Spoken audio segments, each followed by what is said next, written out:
Thank you, Amanda, for that very warm introduction, and welcome everyone again to today's presentation on program strategies to improve housing stability for vulnerable families.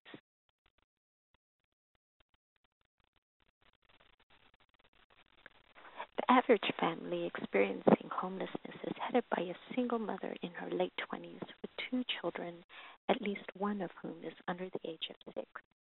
It has been estimated that almost half of children in today's shelters are under the age of 5. Deep poverty and housing instability are especially harmful during the earliest years of childhood, and very low-income young children are at highest risk of poor outcomes. Numerous studies have found that residential instability is associated with lower school readiness and early behavioral and emotional problems for younger children. They often suffer from elevated levels of depression and anxiety and experience developmental delays, poor health, and not decreased school readiness. Frequent mobility and stress associated with unstable housing not only inhibit healthy child development, but may also lead to child maltreatment. Young children in particular may never recover from the effects of living in such stressful and unstable environments.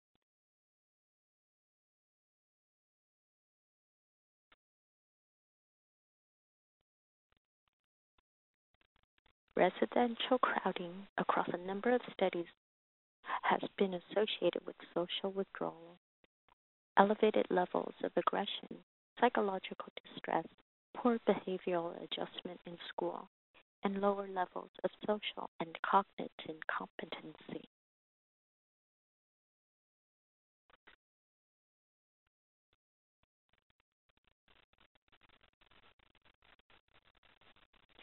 In the early 1980s, as the founder and director of an organization based in LA Skid Row called Para los Niños, I found myself in a pivotal position as major changes began to occur in Los Angeles and soon in other major cities, but changes that had certainly been anticipated by many people who were knowledgeable about the issues at the time.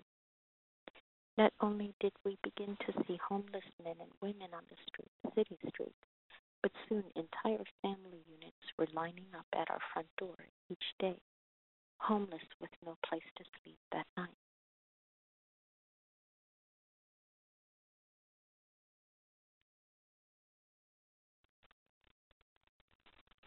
By the late 1980s, we found ourselves developing targeted homeless programs parallel to mainstream systems and, in a sense, institutionalizing homelessness and unintentionally perhaps accepting its existence as an inevitable. And as our systems became more sophisticated and entrenched in national bureaucracy, with dedicated funding streams and special services for individuals and families identified as homeless, mainstream systems in communities throughout the United States began to refer people into this new system. At its best, it has worked for some people some of the time. In general, however, the system of services that was developed to serve the homeless has been fragmented and focused on the provision of emergency shelter and for homeless families, long stays in transitional housing, with little assistance for many in actually helping them to move back into permanent housing in communities at rents they can afford.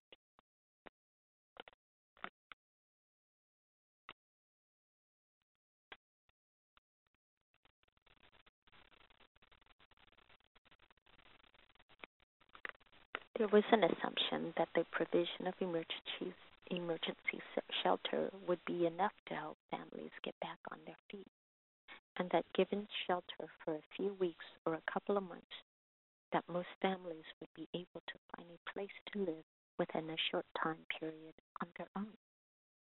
In Los Angeles, however, even as the shelter system began expanding throughout the county, what we found was that homeless families often cycled through from one program to another for months and sometimes years at a time, or at the end of their shelter stay, would move into an apartment that they could not afford and rapidly become homeless again.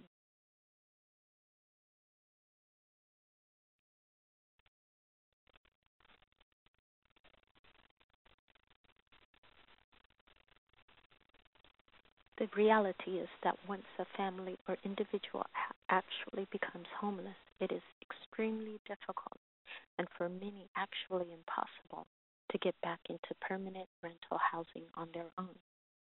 There are tremendous barriers to overcome.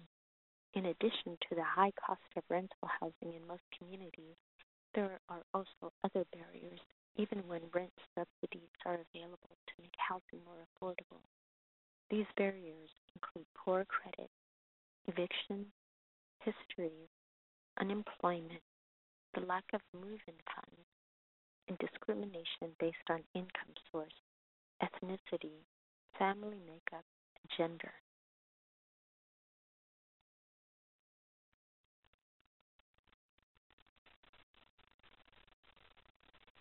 After developing two of the first family shelters in Los Angeles, one in 1986 and the other in 1988, it became obvious to me that while homeless families certainly needed shelter, what they actually really needed the most was help in finding and moving into safe, decent, and affordable housing in the community at large. And once in permanent housing, many would benefit from targeted assistance for a transitional period of time as they regain stable living patterns or perhaps develop them for the first time. Beyond Shelter was founded in 1988 and introduced what was then a major innovation in the field, housing first, or rapid rehousing as it is sometimes now called. This new approach to ending and preventing family homelessness offered a viable alternative to traditional models of emergency shelter and transitional housing.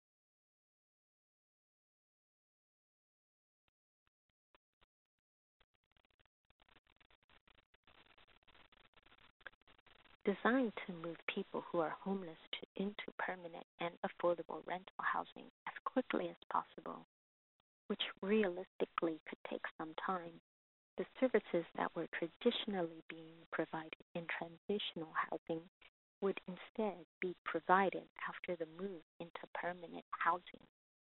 The basic goal was to break the cycle of homelessness and prevent a recurrence.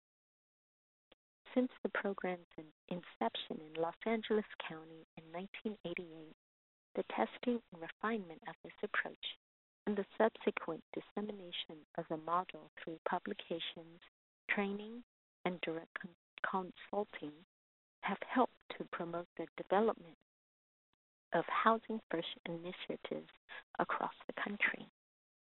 This effort has con- contributed to systematic change on a national level, culminating most recently in the codification by the federal government of rapid rehousing as a principal strategy to end and prevent homelessness. What is homelessness? Literal homelessness refers to the status of people who are either sheltered homeless using emergency of transitional housing or unsheltered homeless living on the streets or in parks, abandoned buildings, cars, subway tunnels, or other places not meant for human habitation. Chronic homelessness occurs when people have long or repeated episodes of homelessness, such as living continuously in a shelter for 1 year or on at least 4 separate occasions in the past 3 years. The definition excluded people who are doubled up with friends or relatives or who reside in transient or non-transient motels and hotels. Many of these people experience literal homelessness temporarily An expanded definition of homelessness used by the U.S. Department of Education to track homelessness among school-aged children includes sheltered and unsheltered children, but also those who are doubled up, living in hotels or motels, and those in unknown residences. This expanded definition has also been used by a variety of safety net programs, such as Head Start and in legislative acts. In 2009, Congress passed the Homeless Emergency Assistance and Rapid Transition to Housing Act, which sought to align definitions for homelessness. The HEART Act defined the homeless as an individual or family who lacks a fixed, regular, and adequate nighttime residence, including not only the sheltered and unsheltered homeless, but also those who will imminently lose their housing, have no subsequent residential residence identified, and lack the resources or support network to obtain permanent housing. The HEART Act, which also included an expanded definition of homelessness for unaccompanied youth and families with children and youth, called for federal agencies to examine the feasibility of adopting a unified definition of homelessness. Even broader definitions of homelessness exist, although precarious housing such as substandard living conditions and housing cost burdens are distinct from literal homelessness. They put individuals and families in greater risk of becoming homeless and create unstable and potentially damaging living conditions. Some make the distinction between houselessness and homelessness to emphasize the importance of disconnected relationships, supports, neighborhood, and community that enter into the broader meaning of a home.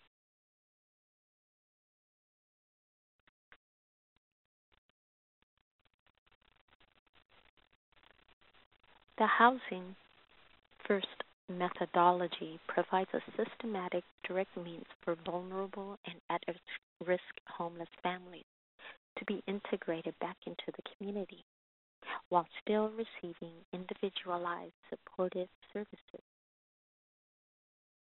It offers an individualized and structured plan of action for often alienated and multi-problem families while providing a responsive and caring supportive system. Specifically, the program approach facilitates the move into permanent housing for homeless families and then engages the newly housed family in a progressive set of individualized case management activities. This approach has proven to be particularly effective in addressing the combined housing and social services needs of families with histories of addiction, many of whom experience ongoing or intermittent episodes of homelessness.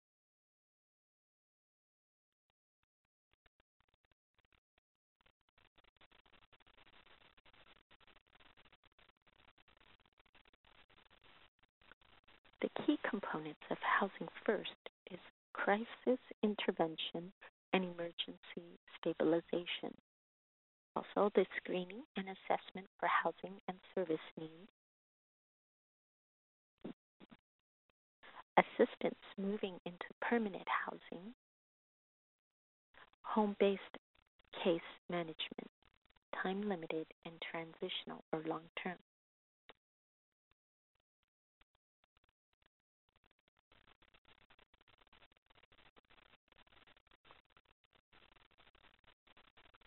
In Los Angeles County, homeless families have been referred to Beyond Shelter's Housing First program by more than 70 collaborative referring agencies, which have included emergency shelters, transitional housing programs, substance abuse treatment programs, domestic violence programs, and a variety of community-based social services, legal aid, and health and mental health services agencies.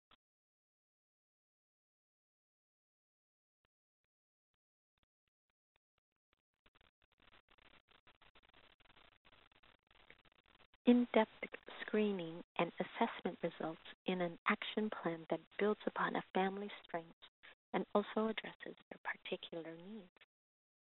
In the vast majority of Housing First rapid rehousing programs across the country, families agree to voluntarily work with a case manager for a defined period of time after the family is assisted in moving into permanent housing. In other words, participation in case management is voluntary. However, child welfare programs or other programs addressing specific special needs often require participation in case management.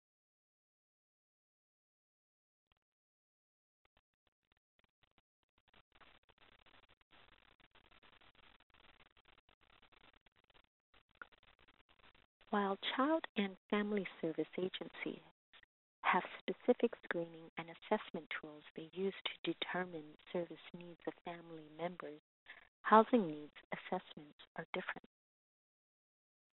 They often track where a family has lived over a 5-year period, how long they have lived at each location, whether or not they have ever had a lease in their own name, if they've had primarily lived with relatives or friends, and how many times they have experienced being homeless and for how long. Histories of incarceration, eviction, and other barriers to leasing housing are identified. The location of family support systems are integrated into the planning process. The location of children's schools and the dynamics of neighborhoods are considered in order to promote child safety and well-being and to support parents with histories of addiction or domestic violence.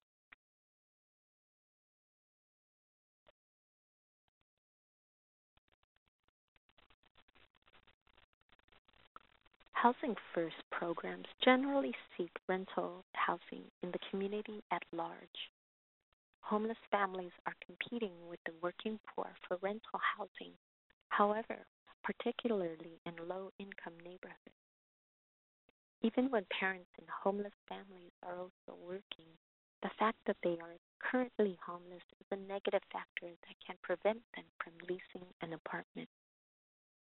In order to motivate landlords to rent to families with bad credit and or eviction histories, Housing First programs often provide incentives.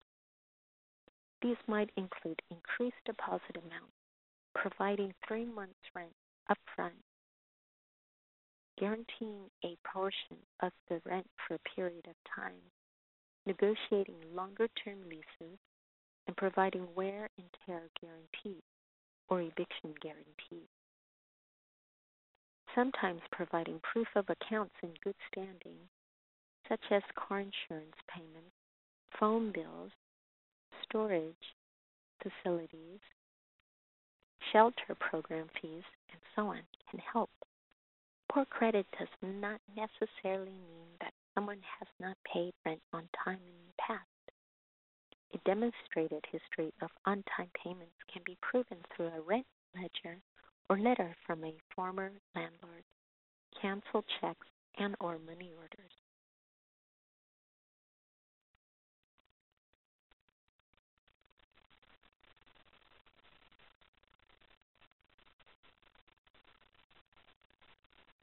There are often long waiting lists for Section 8 vouchers in some communities, sometimes as long as 5 to 10 years. Family Unification Program vouchers are sometimes available, although a housing authority must apply for them specifically. These vouchers, called FUPs, FEP, are targeted to families for whom the lack of adequate housing is a primary factor in A, the placement of the family's child or children in out-of-home care, or B, the delay in the discharge of the child or children to the family from out-of-home care. PHAs administer the FUP in partnership with public child welfare agencies, PCWAs, who are responsible for referring families. Without any other risk factors, however, homelessness is given a priority.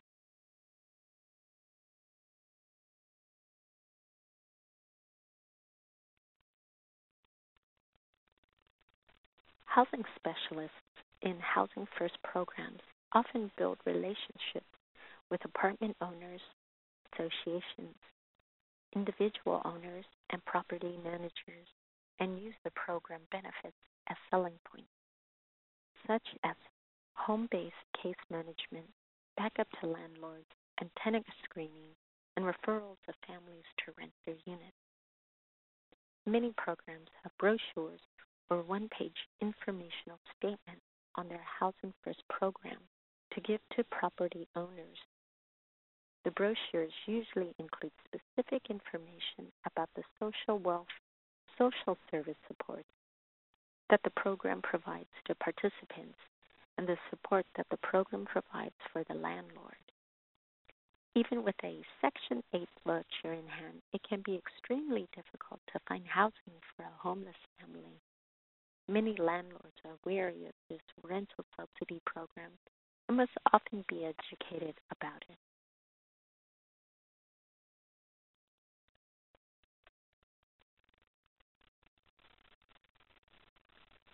After the move into permanent housing, families are supported as they improve their coping skills and reorient to normal living patterns.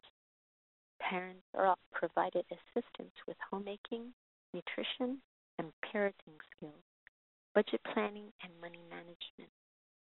Initial service delivery in Housing First programs is often focused on helping the family overcome the trauma experienced during an episode of homelessness. Generally, the case manager provides the core level of services and refers families to mainstream programs for specific special needs, such as treatment for addiction, mental health services, parenting and family counseling, child care, and so on.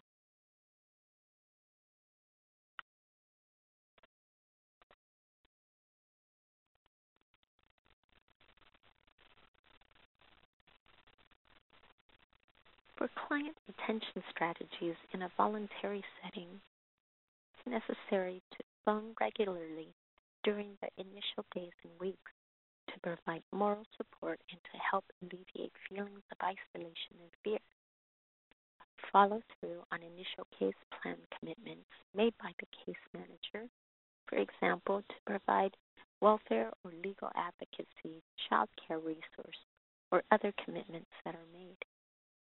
And experience has shown that formerly homeless families are most at risk for another episode of homelessness during the first 90 days in permanent housing.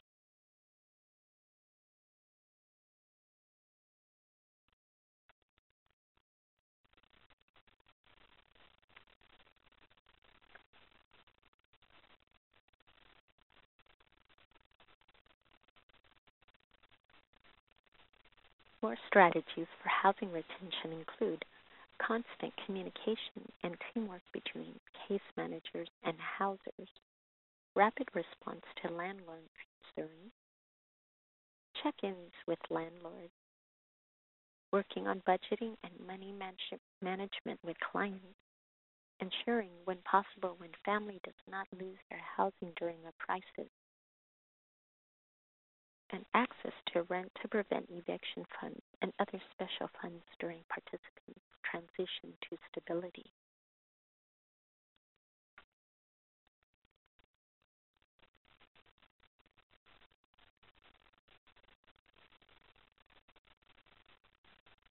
A sample basic model would be administration.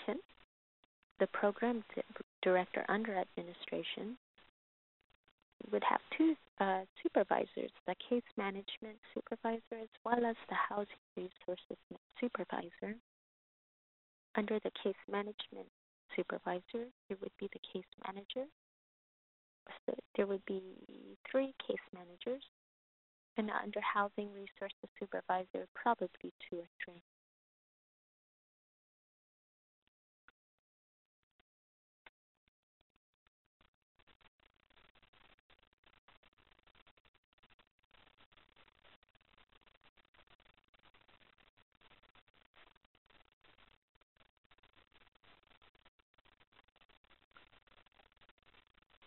The issue of housing stability should become an integral component of family and child services.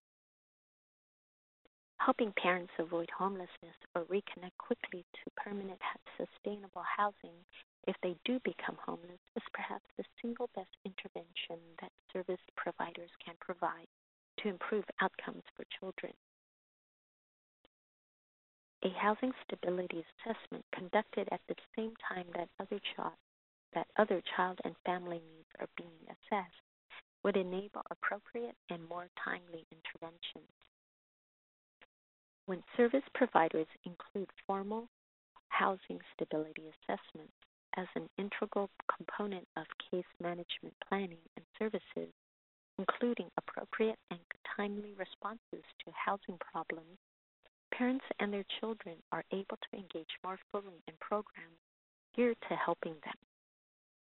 This is particularly relevant to the prevention of child maltreatment, including in programs addressing domestic violence, addiction, and mental health of parents.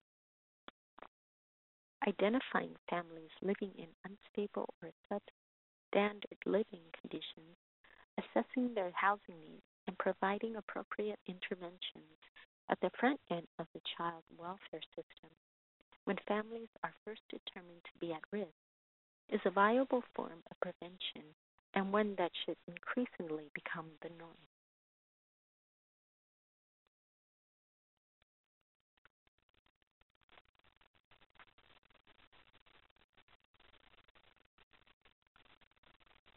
Also, access to decent, affordable, and safe housing is a key component of effective service delivery. Housing issues are often inadequately addressed through case planning and services. Failure to address housing issues limits the long-term effectiveness of all service delivery. As a result, housing problems are not effectively integrated into case management planning. Housing issues may be seen as outside the scope of the program or often relegated to untrained social service staff who simply are not familiar with the resources to prevent a family's eviction or secure more affordable housing.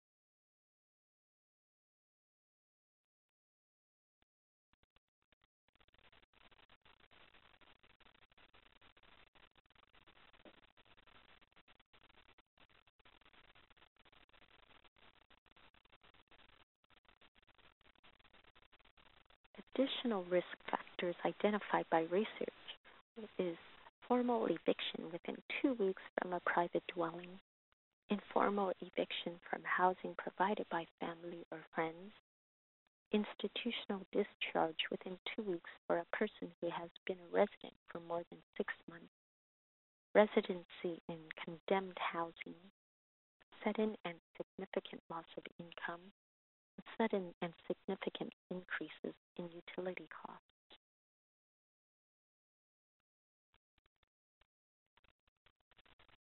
More risk factors would be substance abuse issues, physical disabilities, and other chronic health issues, payment of more than 50% of income for rent, current or past involvement with child welfare, pending foreclosure of rental housing, credit problems that preclude obtaining housing, and significant medical debt.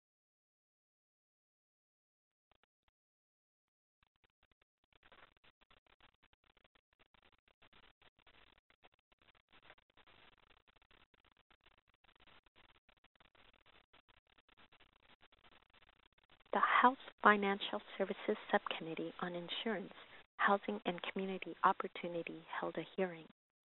The Homeless Children and Youth Act of 2011 proposals to promote economic independence for homeless children and youth on December 15, 2011. The hearing focused on legislation which would expand the HUD definition of homelessness to align with the definition of homelessness used by the Department of Education. The expanded definition would count children living in doubled-up situation as homeless.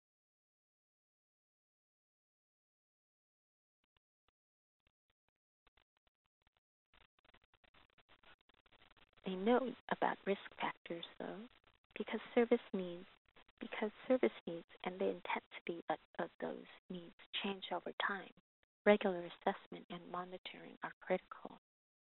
While there are common indicators of risk across communities, not all indicators are universal. Being doubled up, for instance, is often a precursor to homelessness for many families.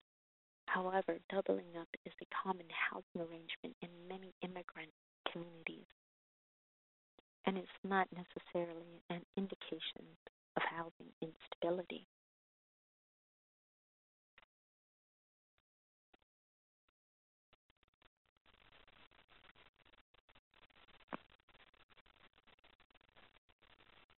Although practitioners in child welfare and family services are becoming increasingly aware of the link between housing instability and client outcomes, current assessment tools is used rarely focused on this issue as a prevention and intervention strategy. Family assessment tools such as the Family Development Matrix in use in many California counties often fail to adequately identify the extent of housing problems a family may be experiencing in a comprehensive manner.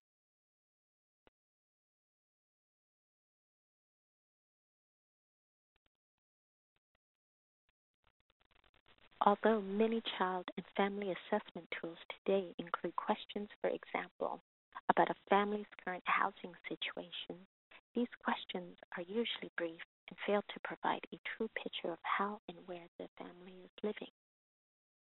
In general, the types of housing data currently being collected by service providers is insufficient to adequately inform the full spectrum of services and programs necessary to ensure good outcomes for vulnerable children and families.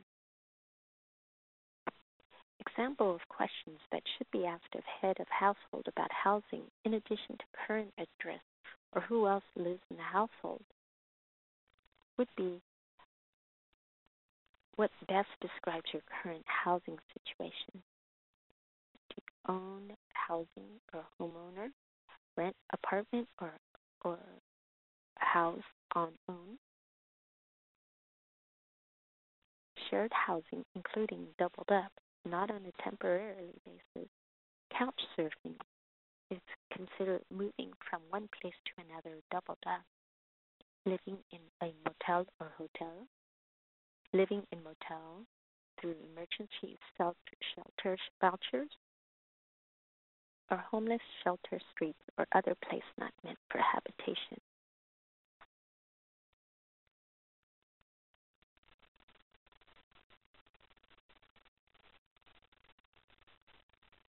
For example, questions that go into a little more detail might begin to paint a more complete picture of a family experiencing multiple housing crises. Obviously, assessment should be conducted at regular intervals, as often as quarterly, if possible, for families considered to be at risk. Housing stability data collected through such an assessment could also be more effectively shared with other agencies working with the family, improving outcomes, and promoting new partnerships. In the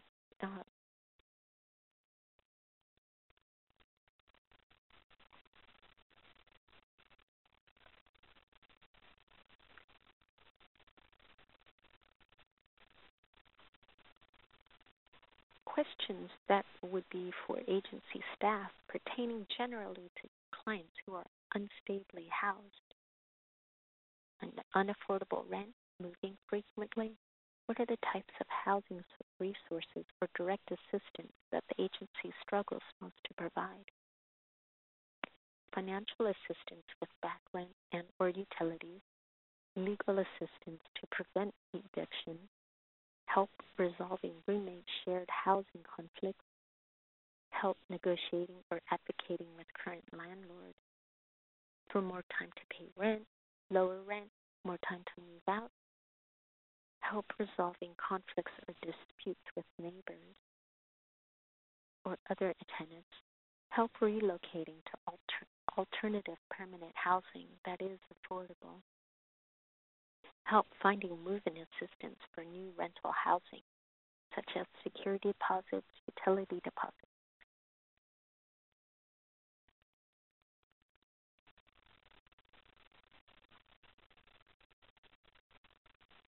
With housing data that having equal status to other data collected on a family, new and more formalized partnerships would be developed between child and family service organizations and homeless and housing-oriented organizations. Additionally, new staffing patterns would emerge, including housing stability, case managers hired and trained as integral components of child and family services.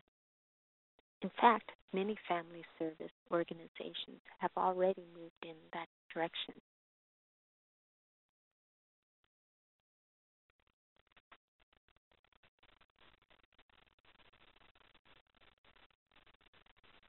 In other words, mainstream social workers do not need to be able to directly and personally resolve a client's housing issues, but they should have developed the necessary relationships with, or at least have knowledge of homeless and housing resources and services in the community at large, to which they can refer families to, and then help the families through the housing crisis. This would include having knowledge of and access to rent to prevent eviction programs and legal aid organizations with eviction prevention attorneys who can directly remedy situations, from providing legal advocacy and advice to clients to helping them answer unlawful detainers to providing full representation.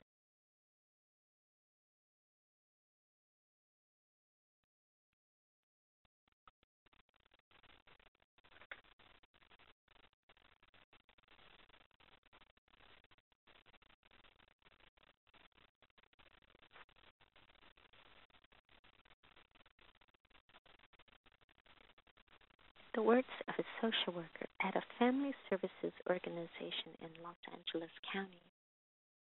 When service providers include formal housing stability assessments as an integral component of case management planning and services, including appropriate and timely responses to housing problems, parents and their children are able to engage more fully in programs geared to helping them. This issue is particularly relevant to the prevention of child maltreatment, including in programs addressing domestic violence, addiction, and mental health of parents. If the family doesn't know where they will live or is at risk of losing their housing, they cannot focus on mental health issues. Basic needs must be met before secondary needs can be. This is rule number one for survival. All too often, housing problems limit our ability to accomplish goals and objectives, since the family fluctuates in and out of crisis mode when housing is in jeopardy.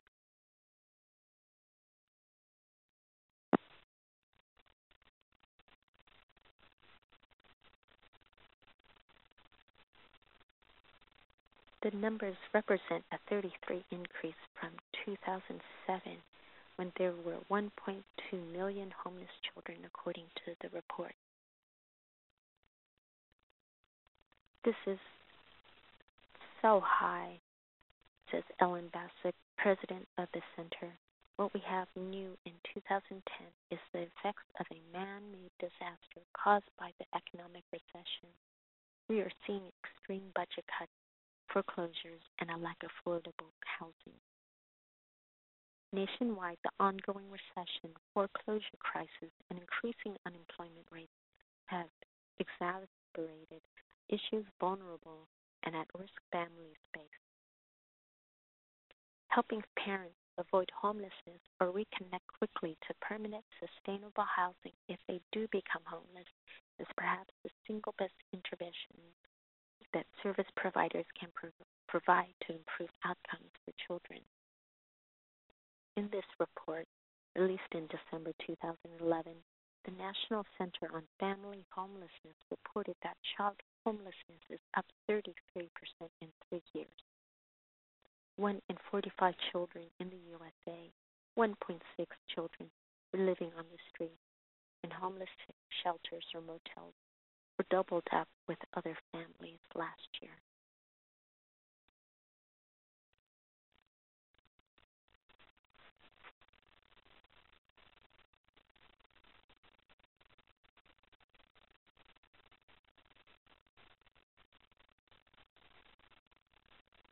By proactively addressing housing issues, service providers can be more successful in treating problems exacerbated by housing instability, such as domestic violence, addiction, and mental health of parents.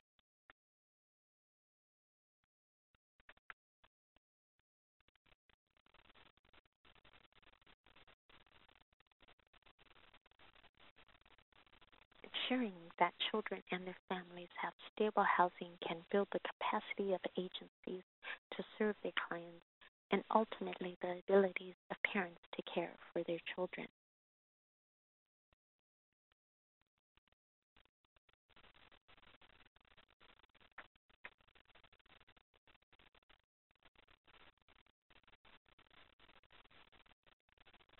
Although the continuing erosion of government funding for safety net supports in communities and the ongoing fiscal crisis in this country, there is much opportunity to refocus political consensus and political will in new directions.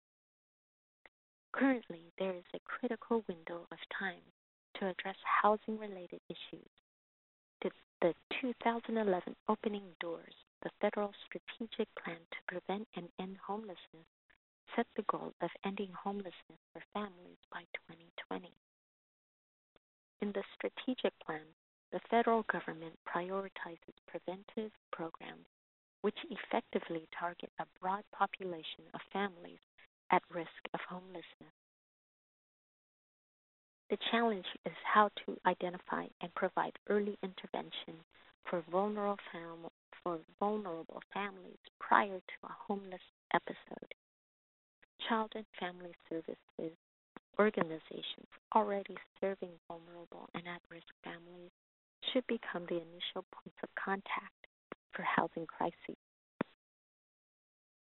The homeless services system should be reframed and reconfigured as a crisis response system for housing. The housing emergencies intended to prevent families from falling out of housing and to quickly rehouse those who do become homeless.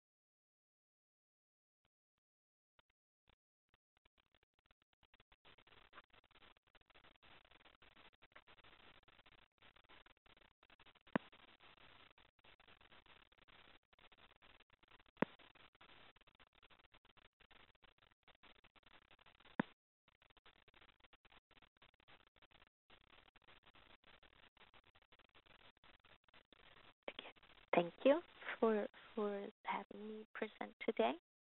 And my company is Partnering for Change, located in Los Angeles, California. Thank you.